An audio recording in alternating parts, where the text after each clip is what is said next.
Fala aí, pessoal, tudo certinho? Então, conforme combinado, a gente vai comentar aqui as 10 questões que eu disponibilizei nas redes sociais, Instagram, Facebook, nos grupos lá do Facebook, como também aqui no canal do YouTube. Eu não sei onde é que fica por aqui no canal do YouTube aqui, mas tem aí um lugar onde você busca o simulado. Você já deve ter ele impresso em mãos, não é? E agora a gente só vai fazer os comentários. Pessoal, é rapidez, é papuf. A gente vai dar uma lida na questão, identifica ali que ela é certa, ou então identifica o erro, portanto, a tornando incorreta. Então é simples assim. A gente está fazendo essa gravação aqui no dia 8, que é uma terça-feira. Ontem a gente teve acesso àquela entrevista do presidente do INSS, teve também ele dizendo lá que sim, quer realizar concurso público, acredita na aprovação do Ministério da Economia, então, portanto, a gente tem que trabalhar com o horizonte aí de concurso ali, não é? No primeiro semestre de 2022. Então a gente tem agora, desse mês de junho, os cursos do Se Joga no INSS vão ser lançados agora ainda essa semana, hoje é terça-feira, e a gente começa a disponibilizar conteúdo ali a partir da terceira semana, a partir ali do dia 21, e aí a gente tem desde esse meado de junho até dezembro, para ficar massa nos conteúdos, não é, de todas as disciplinas. E em relação ao direito previdenciário, a gente vai circular todos os pontos do edital, sempre fazendo questões de prova, sempre mostrando o quanto é fácil acertar a questão de prova. Bem, como muitas questões estão desatualizadas, a gente está pegando todas essas questões e vamos atualizando, trazendo justamente as alterações relevantes com interesse para a prova.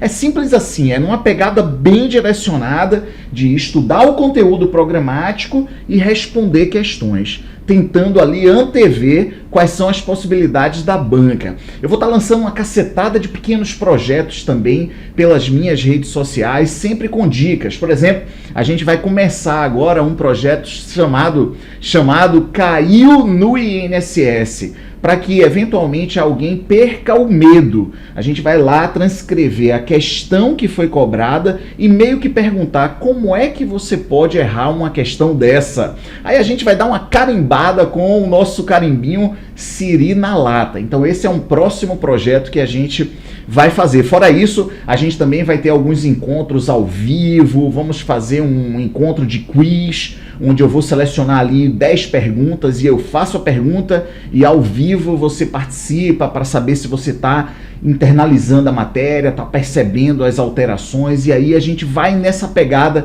de disponibilizando conteúdo através do Se Joga no INSS, mas também através desses projetinhos que são sempre ali, né, de livre acesso, gratuitos, pelo YouTube, pelo Facebook, pelo Instagram, porque o grande lance é fazer com que o direito previdenciário seja uma matéria que fique fácil, que seja meio que internalizado. Falou em auxílio por incapacidade temporária, já vai lembrando das situações. Falou de auxílio reclusão, opa, já sei como é que funciona o auxílio reclusão, quem tem direito, quais são as proibições de acumulação. Falou em princípios da Seguridade Social, lembra da mandala e sabe o significado de cada um dos princípios. Falou dos princípios da Previdência, beleza, eu também sei os princípios da Previdência. Ou seja, circula pelos assuntos com uma certa intimidade. E assim a gente vai internalizando a matéria e depois, claro, com interesse para a prova. E aí a gente vai trazendo questão de prova para que assim você vá sendo assertivo, beleza? Hoje é terça-feira, dia 8, Gustavo e Marquinhos, que são os administradores do Se Joga no INSS, falaram comigo hoje dizendo que acham que vão lançar os projetos com os valores. Vocês sabem, os valores são sempre mergulhados, é uma coisa bem módica, porque o Se Joga no INSS é o menor curso preparatório para o INSS, mas é o que mais aprova. Não é massa um negócio desse? É porreto um negócio desse? A gente é o menor, mas é o que mais aprova. Tem aluno pra caramba, ex-aluno pra caramba. Esse é inclusive uma outra pegada. A gente vai tentar recuperar ali contato de ex-alunos para que a gente bata um papo, fale um pouco sobre o trabalho na Previdência, enfim. O fato é que a gente vai estar lançando, o Se Joga vai estar lançando, acho que quinta, sexta-feira, os projetos. Fique ligado, não é? E aí, com a certeza de que aqui com o Se Joga, com a equipe do Se Joga no INSS, você tem um conteúdo bem arrumado, bem direcionado, até porque o curso é específico preparatório para o INSS. A gente não é um grande curso, né? O Se Joga no INSS não é um grande curso que tem curso para tudo. Outro detalhe muitíssimo relevante, não é? Muitíssimo importante, é de que não tem nada preparado. Todas as aulas de todas as disciplinas são novas aulas. Aqui, diferente, me parece, eu não sei como acontece nos outros cursos, eu não acesso os outros cursos, eu não sei da vida de ninguém, eu não me preocupo com a vida de ninguém. Então eu não sei, mas o fato é, sai o concurso, o curso já está lá com o curso pronto, então deve estar aproveitando aulas passadas, não é? Deve estar aproveitando aulas passadas. Aqui no Se Joga não, é contemporâneo. Os professores vão começar a gravação a partir da próxima semana. Então você vai ver aqui eu, por exemplo, falando sobre a Copa América. Ou seja, eu estou gravando exatamente uma nova aula para esse projeto, e assim todos os demais professores.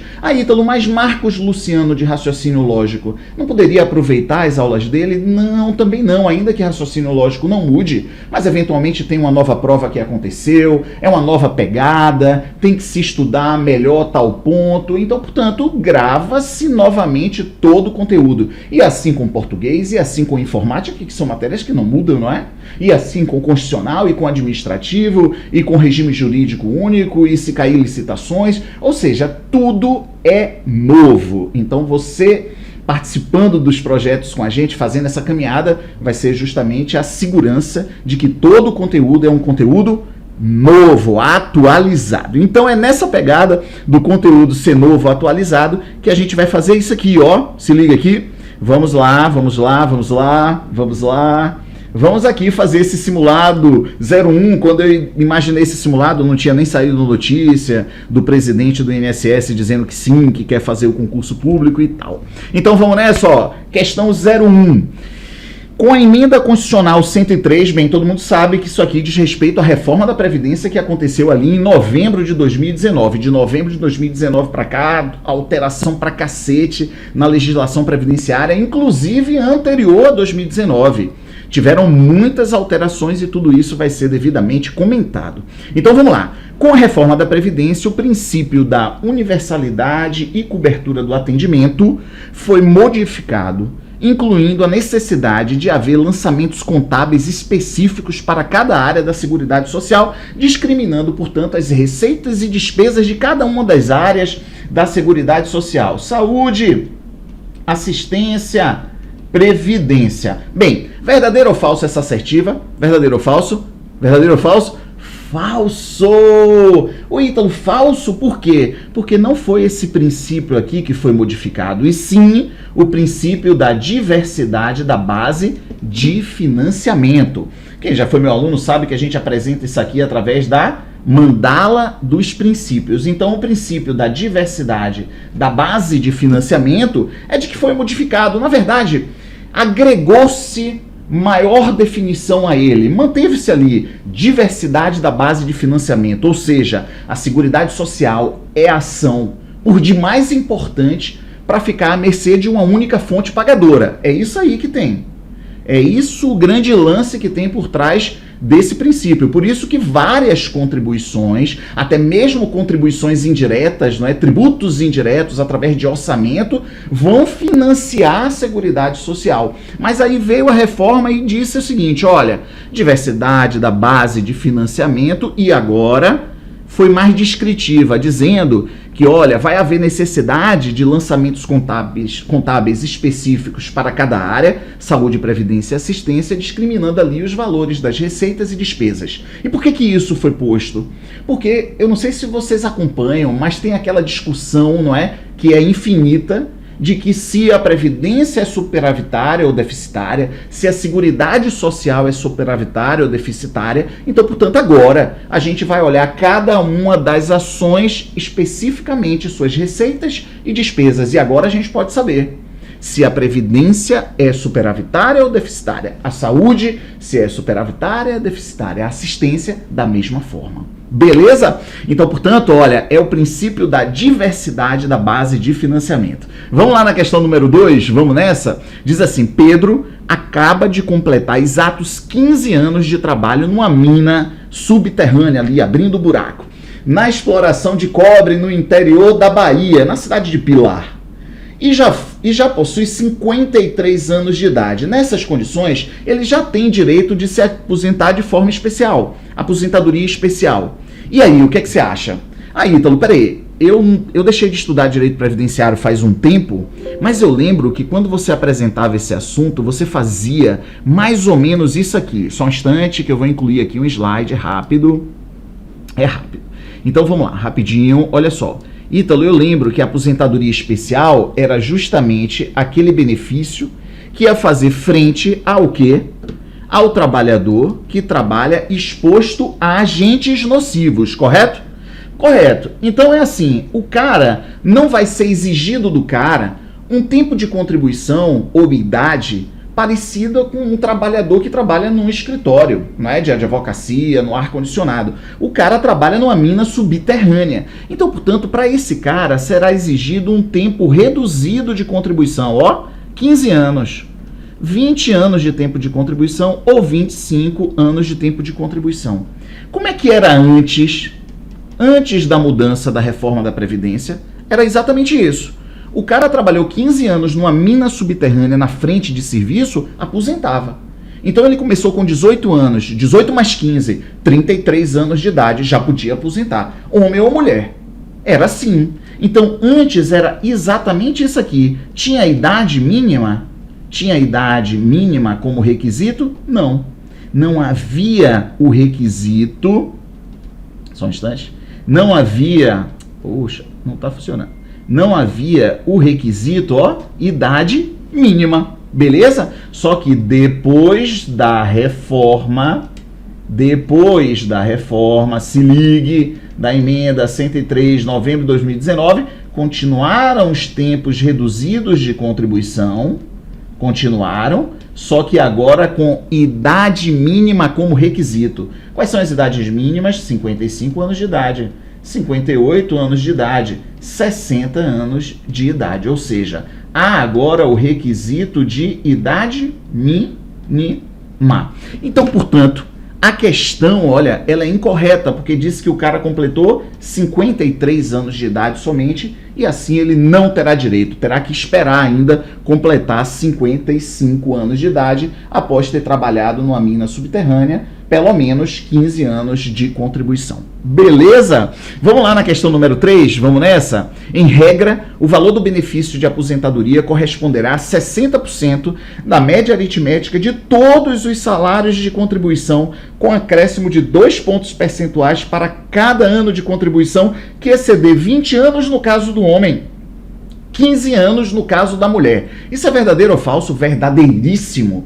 E nessa assertiva aqui tem uma cacetada de mudanças, não é? Tem uma cacetada de mudanças. Observe essa aqui. Quando ele diz assim, será a média aritmética de todos os salários de contribuição. Essa é a nova definição de salário de benefício. Salário de benefício agora não se descarta as 20% menores remunerações. O salário de benefício agora leva-se em conta todas as remunerações de todo o período contributivo. Então era assim, o salário de benefício, como era antes, vê se você lembra, era a média aritmética simples dos maiores salários de contribuição, correspondentes a 80% de todo o período contributivo. Em outras palavras, é dizer, vamos descartar as 20% menores remunerações. E agora? Agora não. Agora é a média aritmética, de todos os salários de contribuição correspondentes a 100% do período contributivo. Beleza? E agora, outra mudança relevante nessa assertiva é de que o cálculo de aposentadoria foi totalmente alterado. Aquilo que era, por exemplo, uma aposentadoria tempo de contribuição, que era 100% do salário de benefício vezes o fator previdenciário, já não é assim. Agora o cálculo é assim como está na questão, 60% mais 2% a cada ano que suplante 20 anos no caso de homem, de tempo de contribuição, e 15 anos no caso de mulher. Então, portanto, essa assertiva ela é certa e é uma assertiva siri na lata. É uma assertiva Siri na lata. Vamos lá na questão número 4. Após a reforma da Previdência, não é mais possível a proporcionalidade, sendo dada ao segurado a possibilidade de complementar, agrupar ou utilizar excesso de contribuição de uma competência em outra dentro do mesmo ano civil. Bem, a gente vai considerar essa questão como certa, mas essa coisa de complementar dentro do mesmo... Essa possibilidade dentro do mesmo ano civil diz respeito especificamente a agrupar e a utilizar o excesso, porque complementar pode ser a qualquer tempo, beleza? O que a gente vai fazer? A gente vai dar uma olhada na fundamentação legal e depois a gente faz um estudo rápido para que a gente já vá se familiarizando com essa passagem que é muitíssimo relevante, beleza? Então vamos lá, rapidinho. Vamos aqui na fundamentação legal, é o artigo 19, beleza? Pronto, isso, eu tive que dar uma interrupçãozinha aqui, mas já volto no mesmo ponto. Então vamos lá, artigo 19E do decreto 3048. Pessoal, olha só, num próximo concurso, em um concurso acontecendo próximo ano, 2022, vai cair uma questão disso aqui. Não tem jeito, não tem como não cair. Vou fazer a leitura rápida do artigo, coisa que eu não faço, porque todo mundo sabe ler, e depois a pessoa vem e lê, não é?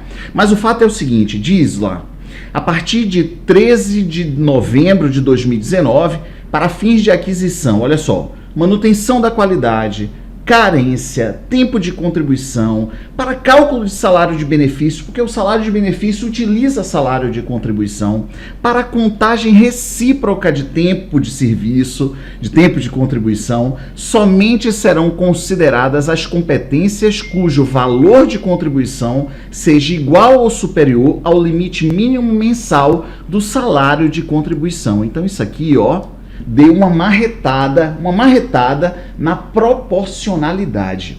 Como assim, Ítalo? Eu estou um pouco esquecido. Não, peraí, a gente vai relembrar essa zorra aqui. Mas a gente vai relembrar batendo um papo rápido, só para que você se posicione no assunto. Bem, como é que existia antes? O que era possível antes? Uma pessoa trabalhava numa empresa e recebia R$2.000. Aí um outro colega dessa pessoa, na mesma função, admitidos no mesmo dia, também trabalha nessa empresa, só que por meio turno.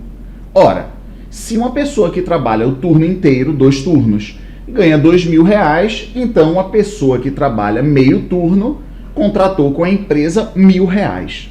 Ora, R$1.000 é valor inferior ao salário mínimo. Quanto é o salário mínimo hoje? R$1.100. Pois bem, se a gente estender isso para frente e para sempre, o que vai acontecer? A empresa vai contribuir sobre R$1.000 e a empresa vai descontar desse segurado empregado, no caso ele tem vínculo com a empresa, vai descontar desse segurado empregado R$1.000 sobre R$1.000, 7,5% sobre R$1.000. Ora, R$1.000 é inferior ao salário mínimo. O que antes a legislação previdenciária estabelecia nesse caso? Não há problema. Não tem problema. Por quê? Porque dizia-se lá na legislação que o salário de benefício, independentemente de qualquer valor de salário de contribuição, tem que dar, no mínimo, salário mínimo. Então, se a gente pensar nesse cara que contribuiu a vida toda sobre R$1.000, quanto é que seria o salário de benefício dele? Sem pensar em atualizações anuais, nada disso. Vamos pensar R$1.000 sempre, né? Vamos pensar R$1.000 sempre. Então ele tem já 100 salários de contribuição de R$1.000. Aí como é que era feito o cálculo antes? É a média aritmética simples dos maiores salários de contribuição correspondentes a 80% de todo o período, beleza? Pois bem, quanto é a média de sempre R$1.000? A média vai dar R$1.000. E R$1.000 é inferior ao salário mínimo, mas a legislação estabelece que salário de benefício tem valor mínimo, no mínimo, salário mínimo. Então, ó, se houve contribuição abaixo do salário mínimo para esse tipo de segurado, empregado avulso e doméstico, não havia problema algum. O segurado não seria prejudicado. Entretanto, com a reforma da Previdência, essa possibilidade já não existe mais. Agora observem, não é que não possa haver contribuição sob base inferior ao salário mínimo, pode haver. Nesse caso, por exemplo, a empresa contrata o cara por R$1.000. A empresa vai contribuir sobre 1.000 e vai descontar sobre 1.000. Pode, isso pode existir. Entretanto, não vai contar para o segurado cada mês que isso ocorrer, como, por exemplo, tempo de contribuição. Como, por exemplo, carência. Para contagem recíproca entre regimes, não vai. Para manutenção da qualidade de segurado. Para cálculo de salário de benefício. Como é que é o salário de benefício? É a média aritmética, agora, é a média aritmética de todos os salários de contribuição. Aí a Previdência olha para esse trabalhador e diz, meu amigo, você não tem uma contribuição acima do salário mínimo como base. Então você não tem. Você não tem salário de contribuição para se fazer média. É isso que está dizendo aqui o artigo 19E. Bora ler de novo? Dá uma olhada nisso aqui. Olha que massa, ó. Olha que massa para a prova, não é? Diz assim, a partir de novembro de 2019, para fins, olha, de aquisição de manutenção da qualidade segurada, ou seja, o cara está trabalhando, né? Está trabalhando e contribuindo, mas só vale isso se houver contribuição sobre salário mínimo, no mínimo. Para carência, olha só, nesse exemplo que eu dei de haver contribuição sobre R$1.000 e não sobre R$1.100, não vai valer aquele mês como carência. Olha, como tempo de contribuição. Ó, vem cá, Ítalo, o cara trabalhou 10 meses contribuindo sobre R$1.000. É como se fosse zero? É como se fosse zero. Nenhum mês vai valer como tempo de contribuição. Também não poderá ser utilizado contribuição sobre base inferior ao salário mínimo para cálculo do salário de benefício, que foi o que eu disse agora. O salário de benefício é a média aritmética dos maiores salários de contribuição. É a média aritmética dos salários de contribuição de todo o período. Bem, não está tendo contribuição no mínimo sobre salário mínimo, não vale. Não entra no cálculo do salário de benefício. E aí diz aqui também para contagem recíproca. Não sei se vocês lembram, mas contagem recíproca é esse cara que passou um ano contribuindo sobre valor inferior ao salário mínimo, faz concurso público e passa. Aí ele diz, opa, eu trabalhei 12 meses para o regime geral de previdência, vinculado ao regime geral de previdência, filiado ao regime geral de previdência. Passei no concurso, eu vou levar esse tempo. Bem, agora já não pode mais. Olhou para o tempo e a contribuição inferior ao salário mínimo como base, esses meses não serão computados. Então, esse é um assunto muito rico, não é? Esse é um assunto muito rico, com muito interesse para a prova. Lá no curso do Se Joga que a gente vai lançar, a gente vai fazer simulações práticas para a gente ver o que é que a legislação estabelece como possibilidade para remediar essa situação. Então diz aqui, somente serão consideradas as competências cujo salário de contribuição seja igual ou superior ao limite mínimo mensal do salário de contribuição, que é o salário mínimo. Aí, olha só, se liga aqui o que é que a legislação diz. Olha, beleza, mas nem tudo está perdido. Você, segurado, pode complementar a contribuição, você mesmo pode complementar a qualquer tempo. Claro que vai ser acrescido de acréscimos legais, ok? Então você pode complementar para que aquele mês valha como um mês de tempo de contribuição, de carência, para entrar em cálculo de salário de benefício, para contagem recíproca, para manutenção da qualidade de segurado. Você pode complementar a qualquer tempo. Agora, você pode utilizar o excedente do salário de contribuição de uma competência em outra que foi inferior, no exemplo que eu dei para fazer uma coisa bem prática. 2 meses. Um mês o cara contribuiu sobre 1.000. E no outro mês ele contribuiu sobre 1.200. Opa, beleza. Não vamos perder esse mês. Vamos pegar esses R$100 de base como excesso e vamos jogar no mês de cá. Beleza? Então, 1.000, 1.200. O salário mínimo é 1.100. Então eu pego o excesso de uma competência e jogo na outra. Joia? Então é o caso de você agregar, utilizar... É o caso de você utilizar excesso de contribuição de uma competência em outra. Pode. E a outra possibilidade é agregar salários de contribuição. Vamos lá? Não entendi, Ítalo? Entenda. O cara num mês contribuiu sobre 500 e no outro mês contribuiu sobre 600. Bem, ele está perdido os 2 meses. A legislação diz, junte 500 com 600, vai dar 1.100 de base, pelo menos você salva um mês. Só que tem um detalhe, essas duas possibilidades aqui, utilizar o excesso e agregar salários de contribuição, isso tem que ocorrer dentro do mesmo ano civil, ou seja, em relação às competências de um mesmo ano. É claro que isso pode ocorrer a qualquer tempo lá na frente. Eu posso pedir para agrupar. Quando eu for pedir meu benefício, eu olho lá a minha memória de cálculo lá e digo, agrupe aqui. Mas esse agrupamento só pode existir dentro de um mesmo ano civil. Olha, tem uma competência aqui que tem muito excesso. Eu quero utilizar esse excesso numa outra competência que ficou faltando. Pode, desde que essas competências sejam dentro de um mesmo ano civil. Então, olha só, utilizar o excedente e agrupar salários de contribuição tem que ser competências dentro de um mesmo ano civil. Agora, complementar a contribuição, não há que se falar em ser no mesmo ano civil, não faz o menor sentido falar. Na verdade, teve uma competência que eu contribuí com a base inferior ao salário mínimo, daqui a 5 anos eu quero complementar isso aqui, posso complementar, não tem problema. Não há que se falar ser dentro do mesmo ano civil, não faz sentido.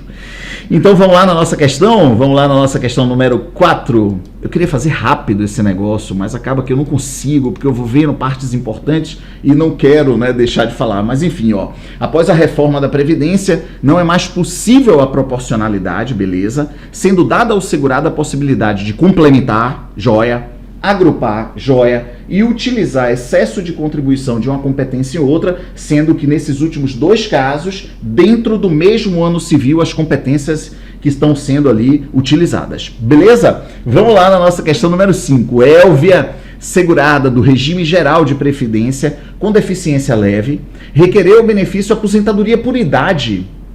Estranho, hein? A gente está fazendo questões atualizadas e tratar de aposentadoria por idade. Vamos fazer um adendo rápido?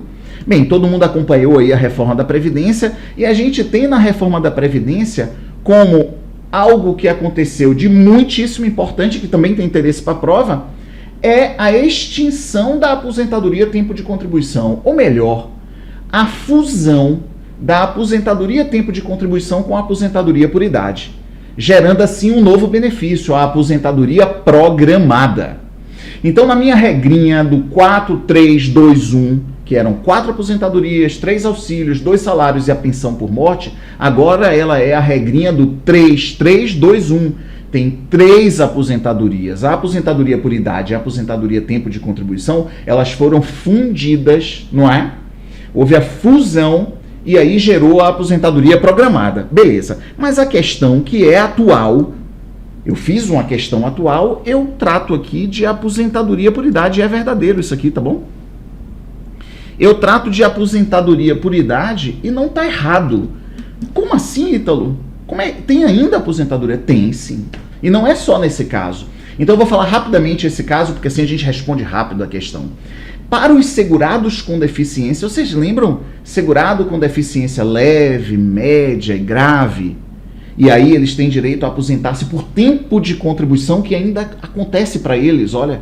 Tempo de contribuição foi um benefício extinto, mas continua valendo para o segurado com deficiência leve, média e grave. E a aposentadoria por idade da mesma forma.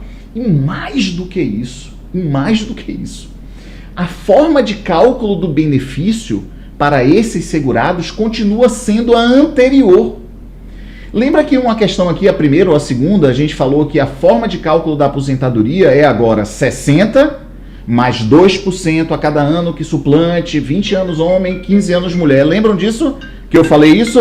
Só um instante, peraí, só um instantinho. Meu brother, tô dando aula aqui, rapidinho, eu retorno para você. Valeu? Tô dando aula. Valeu, neném. Então, resultado, se ligue. A aposentadoria por idade e tempo de contribuição, elas ainda existem. E o cálculo ainda é da forma anterior. Ítalo, que loucura é essa? Eu tô perdido. Não esteja. É porque eu tô falando rápido, não é? O vídeo tem que ser rápido. Mas vamos lá, olha. A renda mensal da aposentadoria tempo de contribuição, como era antes, quem me diz? 100% do salário de benefício vezes o fator previdenciário. Lembram disso?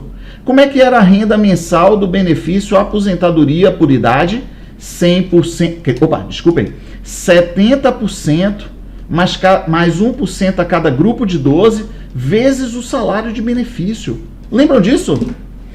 Para os segurados com deficiência, continua da mesma forma. Tem detalhes aqui que a gente precisa tratar, mas continua da mesma forma. Ou seja, não será utilizado, olha só, a nova forma de cálculo. Como é que é a nova forma?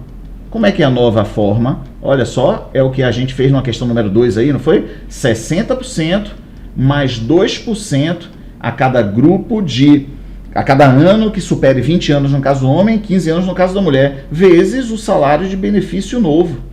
Não é assim? É assim a nova forma de cálculo. Mas para os segurados com deficiência continua tudo igual, tudo igual. Tem uma pequena mudança, mas aí a gente depois, em outra oportunidade, lá nos cursos, a gente assim destrincha um pouco mais. Mas bora dar uma lida? Elvia, segurada do regime geral com deficiência leve, requereu o benefício aposentadoria por idade e teve acesso à memória de cálculo. Ela observou que a renda mensal do benefício foi calculada com 70% mais 1, ó. Ela observou que foi calculado dessa forma.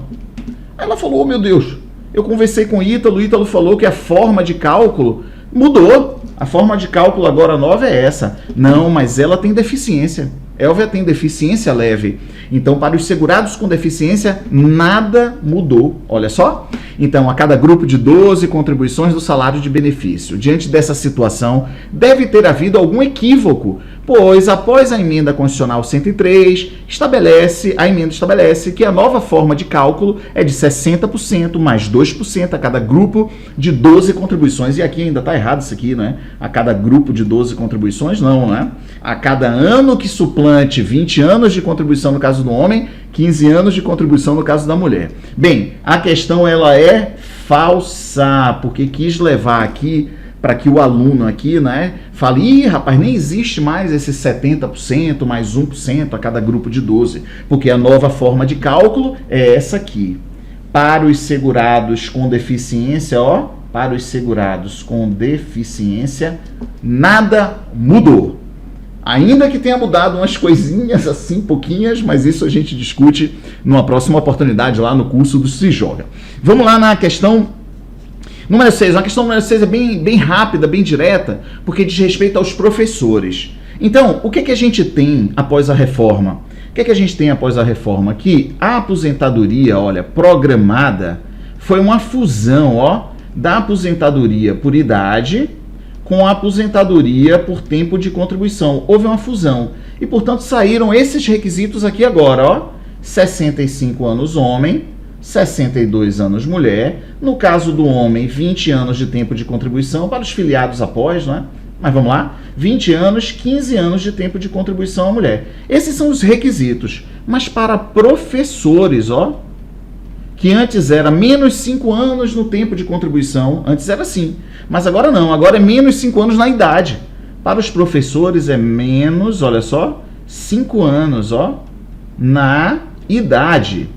Menos 5 anos na idade, ou seja, 60 anos homem, professor, 57 mulher, vou botar professor, professora, não é?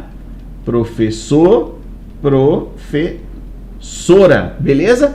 E 25 anos de tempo de contribuição em função de magistério. Simples assim, mas é certo que é questão de prova. Você saber quais são os requisitos, os novos requisitos da aposentadoria programada, e aí saber que para professores são menos 5 anos na idade, é claro, com um tempo de contribuição específico para essa categoria. Então, Luciano, recém-formado em pedagogia, foi contratado por uma escola particular de ensino fundamental. Nessa situação, de acordo com as novas regras de aposentadoria, mesmo sendo ele alçado à função de diretor, esse é um outro aspecto, ele poderá aposentar-se quando completar 57 anos de idade e 25 anos de contribuição em efetivo exercício em função de magistério, visto que a função de diretor enquadra-se perfeitamente nessa situação. Acabou que ficou aqui como falso, né? É falsa, assertiva, ela é toda certa, mas ela é falsa justamente porque a idade aqui não são 57 anos, não é? São 65 anos homem, mas para professor é menos 5 anos, 60 anos para professor, beleza? Simples assim. Vamos lá na questão número 7. Jonas, Questão número 7 é uma mudança muito relevante na legislação para acabar com aquela celeuma toda, não é? Diz assim, Jonas tem um menor, Pedro, sob sua guarda. Ou seja, a questão diz respeito a menor sob guarda. Bem, menor sob guarda, desde 1996, não faz parte do rol dos dependentes. Mas tem uma cacetada de ações na justiça e o STJ, inclusive, ano retrasado, pacificou que sim, que o menor sob guarda faz parte do rol. Basta agora o interessado entrar na justiça. Beleza? Mas aí veio a legislação previdenciária e falou o seguinte, olha, acaba com isso. Se equiparam a filhos os menores tutelados e os enteados exclusivamente. Então, menor sob guarda não faz parte do rol. E é isso que a gente precisa levar para a prova. Então, Jonas tem um menor, Pedro, sob sua guarda, um garotinho de 8 anos, bem sapeca e que tem deficiência intelectual. Jonas dirigiu-se a uma agência do INSS com o intuito de fazer a inscrição de Pedro como seu dependente. Diante dessa situação, o INSS, de acordo com a recente alteração legislativa, deverá promover a inscrição de Pedro como dependente de Jonas com finalidade meramente declaratória. Eu misturei aqui dois assuntos. Primeiro assunto, menor sob guarda não faz parte do rol. Então é claro que Jonas não vai conseguir fazer inscrição.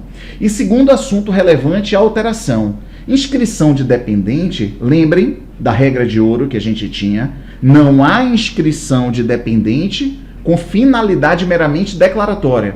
Ninguém podia ir ao INSS e dizer, eu quero fazer a inscrição de meu dependente. Eu sou casado, eu e Juju, não, eu e Juju não, porque a gente é de regime próprio, mas vamos lá, Maria e José. Aí José se filia ao regime geral e diz, olha, eu quero deixar aí consignado que eu sou casado com Maria. Não, não pode. Não há inscrição de dependente com finalidade meramente declaratória. Aí José diz, mas eu quero, é uma preocupação que eu tenho, porque caso eu morra, ela vai ser a dependente. José nem sabe, daqui a alguns anos eles até se separam, ou seja, a vida ela é dinâmica, não é? Então não há inscrição de dependente com finalidade meramente declaratória. Mas digamos que eles não se separem. Quando José morrer, Maria vai e faz sua inscrição como dependente naquele momento. Ou seja, após o fato gerador, ou seja, ocorre o óbito, ocorre a prisão do segurado, os dependentes, portanto, agora se habilitam, fazem a sua inscrição. Não há inscrição com finalidade meramente declaratória. Mas tem uma exceção agora na legislação, que é justamente essa aqui de um garotinho, seja filho, seja enteado, seja tutelado, tenha deficiência intelectual mental, ou seja, inválido, ou tenha deficiência grave. Então, é possível fazer a inscrição com finalidade meramente declaratória nesses casos. Na questão, ela é falsa porque simplesmente Pedro é um menor sob guarda. E em sendo sob guarda, não faz parte do rol dos dependentes. Beleza? Então, a assertiva é falsa. Vamos lá na questão número... se você quiser, vá lá no artigo 16, parágrafo 3º do decreto 3048 para você dar uma lida no que eu falei. Bem, questão número 8. O trabalhador rural é exclusivamente aquele que trabalha em regime de economia familiar. Peraí. É aquele que trabalha em regime de economia familiar. O trabalhador rural é exclusivamente aquele que trabalha em regime de economia familiar, sem empregados permanentes, denominado pela legislação previdenciária de segurado especial. Aqui, na verdade, eu fiz uma pegadinha, não é? De fazer com que todo mundo pense aqui que trabalhador rural é exclusivamente o segurado especial. E isso não é verdade, não é? Porque você tem um empregado rural, você tem um avulso rural, você tem um contribuinte individual rural e você tem um segurado especial. Então, o trabalhador, só um instante, o trabalhador rural, ele é, na verdade, gênero e tem suas espécies, empregado rural, avulso rural, contribuinte individual rural, segurado especial. Beleza? É claro que não há que se falar em segurado facultativo rural, isso é maluquice, é claro que não há que se falar nisso, e nem há que se falar em doméstico rural, porque o âmbito do trabalho do doméstico é a residência do seu empregador, e aí pouco importa onde está essa residência, se está na zona rural ou se está na zona urbana de uma cidade, beleza? Então é claro que a questão número 8 é falsa. Vamos lá. O valor da renda mensal da aposentadoria devida ao segurado especial, quando o mesmo não contribua facultativamente sob salário de contribuição, será de um salário mínimo. Verdade, é isso mesmo, né? É isso mesmo. será um salário mínimo, ou seja, esse segurado especial tem aquela contribuição com alíquotas sobre a receita bruta da comercialização da sua produção. Beleza? E na questão número 10, é porque o pincel caiu aqui. Na questão número 10 diz assim, depois eu escrevo aqui: o segurado em gozo de auxílio por incapacidade temporária, na data do recolhimento à prisão em regime fechado, terá seu benefício cessado imediatamente a partir da data do recolhimento. Essa questão também é muito rica, mas a gente já está demorando demais aqui no nosso encontro, então a gente deixa para uma próxima oportunidade para a gente discorrer um pouco mais sobre ela. Mas o fato é que o segurado está recebendo auxílio por incapacidade temporária. Aí ele comete um crime, vai preso, cumpre em regime fechado. Esse benefício, auxílio por incapacidade temporária, o antigo auxílio-doença, ele é suspenso. Suspenso por 60 dias, quando finalmente é cessado. Beleza? Então a questão botou assim, ele é cessado imediatamente. Então ela é falsa. Deixa eu agora pegar aqui e botar aí as respostas. Vamos nessa? Então, a questão número 8, número 9, vamos lá? Beleza. A questão número 9 é uma questão verdadeira? É uma questão, será de um salário mínimo? Sim, sim. Verdadeira? Porque o segurado especial, ele vai estar contribuindo aqui com alíquotas vezes a receita bruta da comercialização. Ora, se ele está contribuindo com alíquotas vezes a receita bruta da comercialização, ele não está contribuindo sobre salário de contribuição. Então, como é que pode se fazer um cálculo de benefício, né? Se os benefícios utilizam essa média aqui, aritmética dos salários de contribuição, correspondente a 100% de todo o período. Ora, se ele não contribui sobre salário de contribuição, como é que pode haver essa média? Então, a legislação já estabelece um valor de benefício já definido. Segurado especial, se você contribui com alíquotas vezes a receita bruta, você só tem esse tipo de contribuição, então seu benefício já tem um valor definido, salário mínimo. É claro que a legislação estabelece uma possibilidade, dizendo, olha, se você não quer ver seus benefícios no valor salário mínimo, é dado uma possibilidade para você. Mas aí, também, em outra oportunidade. Vamos lá na questão número 10. O segurado em gozo de auxílio por incapacidade temporária, na data do recolhimento à prisão, por regime fechado, terá seu benefício cessado imediatamente? Não, ele será suspenso por 60 dias, quando finalmente ele será cessado. Nesse íntere, algumas coisas podem acontecer. Ele pode começar a responder em liberdade, ou até mesmo a prisão for decretada ilegal. Ilegal. E é muito legal essa parte, porque tem que haver um encontro de contas. Mas aí a gente tem tempo, a gente está no mês de junho, até dezembro, a gente tem que fechar todo o conteúdo de direito previdenciário e das demais disciplinas, mas a gente tem que fechar o conteúdo a ponto de você aqui comigo, ó, como se fosse um bate-papo numa mesa de bar, não é? Num restaurante, onde a gente, rapaz, você sabe aí sobre auxílio por incapacidade temporária, quando o cara é preso em regime fechado, o benefício ele é o quê? Cesso, ele é suspenso? Ah, não, ele é suspenso por 60 dias, ou seja, a coisa tem que se transformar em algo muito natural, internalizado. Beleza? Então é isso, esse foi o nosso encontro, simulado 1, em breve eu já lanço o simulado 2 e a gente volta aqui no meu canal aqui, né, no meu perfil aqui no YouTube, e vamos juntos nessa caminhada. Valeu, galera, e não esquece, até o final de semana vai lá no Se Joga no INSS para dar uma olhada nos projetos, ver exatamente aquilo que você quer fazer, se você quer fazer, para vir caminhando conosco. Valeu, um abraço.